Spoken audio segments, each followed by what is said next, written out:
طيب هل في علاج للشخير قبل الجراحه او بدون جراحه؟ الاول قلنا هنتلافى الاسباب اللي هي نقلل الوزن، او ادويه بتاعه المعده اللي تمنع الحمض يطلع الغده الدرقيه، ولو في حاجه في الانف ممكن تتعالج، بقى اي بقى حساسيه في الانف، مشاكل برد، تضخم غضاريف في الانف لو ممكن تتعالج. الناس اللي على طول مناخيرهم مسدوده ده موضوع تاني هنبقى نتكلم عليه، اللي هو حساسيه الانف واستعمال النقط والبخاخات وكده. طيب نخش بقى في الجراحات. وحضرتك انا اعرف ان انت متخصص فيها ورحت بلاد مختلفة زي إيطاليا وأمريكا وفرنسا ورجعت لنا بقى بمجموعة حاجات حديثة في جراحات علاج الشخير. احكي لنا بقى عنها. هو أهم حاجة في علاج الشخير التشخيص. تمام. وانس ان احنا عرفنا الصوت طالع منين، او لو في انسداد في التنفس السدد جاي منين، بالمنظار اللي بنعمله اثناء النوم وبدراسة النوم نقدر نوصل للعلاج. يمكن مشهور قوي ان العلاج ان احنا دكاتره الصدريه او المخ والاعصاب بيدوا للمريض جهاز اسمه سي باب بينام بيه. الجهاز ده نجاحه 100%، بس كل مشكلته لغايه دلوقتي في العالم كله ان المريض يرضى ان هو يستخدم ان هو ينام بجهاز كده محطوط عليه. بالظبط. انا لا انكر ان في بعض الناس انا بقول له ما انت ما ينفعش ليك عمليه، لان يمكن حالته الصحيه ما تنفعش ياخد تخدير، او هتبقى العمليه خطر، او خايف، او هو خايف او كده، او وزنه زياده قوي فمحتاج لازم يخس الاول، فاقول له ياخد الجهاز. فده الجهاز ده يعني لا غبار عليه، ولكن احنا بنحاول نصلح الناس اللي هم مش هيقدروا يستخدموا الجهاز، بدل ما نقول لهم خلاص ما فيش اوبشن وتعايش بيه. فان احنا نحاول نصلح كل المجرى دهوت من الداخل. ودي اللي احنا بنسميها المالتي ليفل سيرجري، اللي هو جراحات متعدده المستويات، من اول الانف لغايه سقف الحلق والبلعوم، للسان لغايه الحنجره.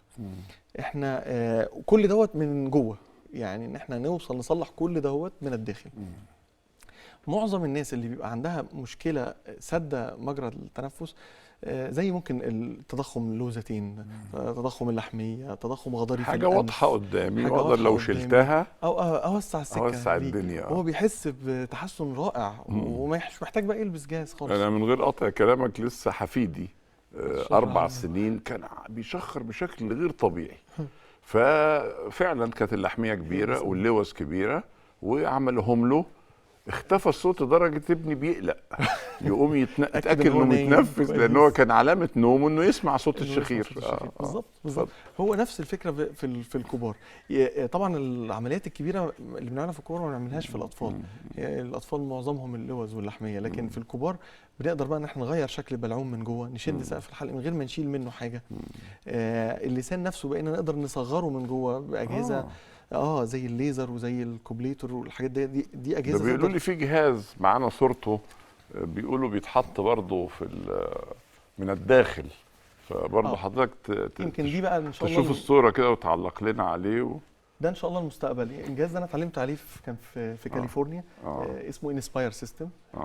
هو الجهاز دوت بيتعمل مش للناس اللي بتشخر بس، للناس اللي هي بتتخنق اثناء النوم.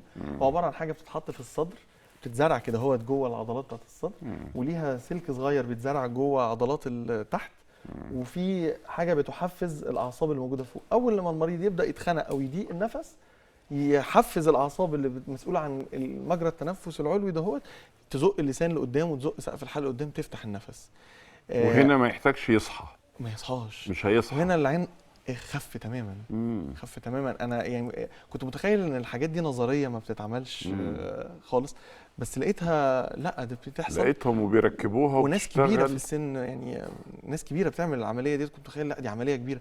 هو بيبقى حاجات جرح صغير في الرقبه، جرح صغير في الصدر، جرح صغير في تحت، والمريض خف تماما، ومش حاسس ان في حاجه جوه، ويفضل بيه طول عمره. هو كانه حط زي اللي هم بقى الاطفال اللي بتركب القوقعه عشان تسمع بيها، مع الاختلاف طبعا. ده بيركبه ويفضل ما يتخنقش بيه طول عمره. اعتقد ده يمكن مستقبل يوصل. طيب حضرتك بتحدد بقى نوعيه العمليه ازاي؟ يعني ايه العمليه المطلوبه للمريض ده؟ بالمنظار. بالمنظار وبالسليب لاب. السليب لاب اللي هو الاختبار بتاع معمل النوم. معمل النوم والمنظار. معمل النوم لو بين ان الشخير هو شخير بس من غير اختناق او اختناق بسيط، في الحاله دي احنا ممكن نعمل للمريض عمليات حتى ببنج موضعي، يعني ان احنا نشد سقف الحلق بتدخل من خلال الفم والمريض صاحي. ممكن نصغر غضاريف الانف والمريض صاحي، ممكن نصغر اللسان نفسه والمريض صاحي. كل ده لو هو درجه بسيطه ولو العيان يعني يقدر يتحمل. لكن لو بين معمل النوم ان درجه الانسداد عاليه قوي ولقينا بالمنظار اماكن كتيره بتتسد، دي لازم بقى نفتح كل مكان من خلال تدخل من خلال الفم او من خلال الانف، من ما في غير لكن كلها عمليات مقدور عليها ومش خطيره يعني. لا مش خطيره، مش خطيره. يعني المريض ممكن يروح في نفس اليوم، بكتير قوي يقعد تاني يوم. لو بيتخنق درجه كبيره قوي وهو حالته يعني خطر او عنده بقى مشاكل في القلب او كده، هو ممكن يخش ليله واحده بس العنايه المركزه كملاحظه يعني مش كحاجه، وتاني يوم يبدا يروح. وتقدر تحدد له قبل العمليه نسبه التحسن هتبقى قد ايه؟ تقدر تديله نسبه؟ اقدر اقول له ان انت غالبا نسبه النجاح 80%، لا نسبه النجاح 60%. حسب الاسباب اللي انت شايفها وقد ايه هتقدر تتحكم فيها، وحسب وزنه وحسب سنه وحسب لو معاه ضغط او سكر او امراض في القلب او كده يعني. بتبقى زي هل كل ما تقدم السن بتبقى النتائج اقل؟ اقل. هو دايما احنا نقول النتيجه بتبقى حلوه قوي لو المريض بالكشف كده وهو صاحي بان فيه سبب للسدد، زي غضاريف الانف تبقى كبيره قوي، زي اللوزتين تبقوا كبار قوي، اللسان كبير قوي، يعني هو صاحي. بتبقى حاله مباشره ستريت فورد. ده وانس ان احنا شلنا ده هيتحسن على طول.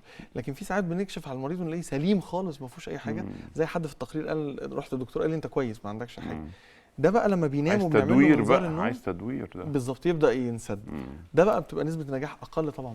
في جهاز تاني برضو معانا صورته، عايزين نعرف برضو ايه علاقته بالعلاج الجهاز دوت الروبوت. ده الروبوت ده حاجات المستقبل، الروبوتك سيرجري اللي هو انسان آلي انسان زي ما حضرتك شايف 4 دراعات.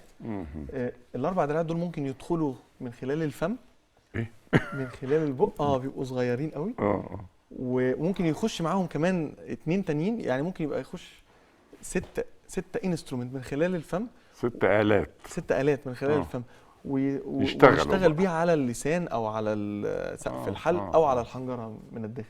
الدكتور هو بقى اللي بيتحكم في الكلام ده من غرفه كنترول بعيده خالص عن الجهاز ده، هو ويخش يعمل العمليه اهو ويخش يعمل العمليه بالظبط. انا اشتغلت على الجهاز ده بنفسي. لما حضرتك بتحط يا دوب بس كانك باصص انت باصص كده، هو زي العين اللي هو شايفها جوه، وحضرتك بتحركه زي والروبوت هو ايدك والروبوت هو ايدي وهو وبيتحرك كده يتحرك كده.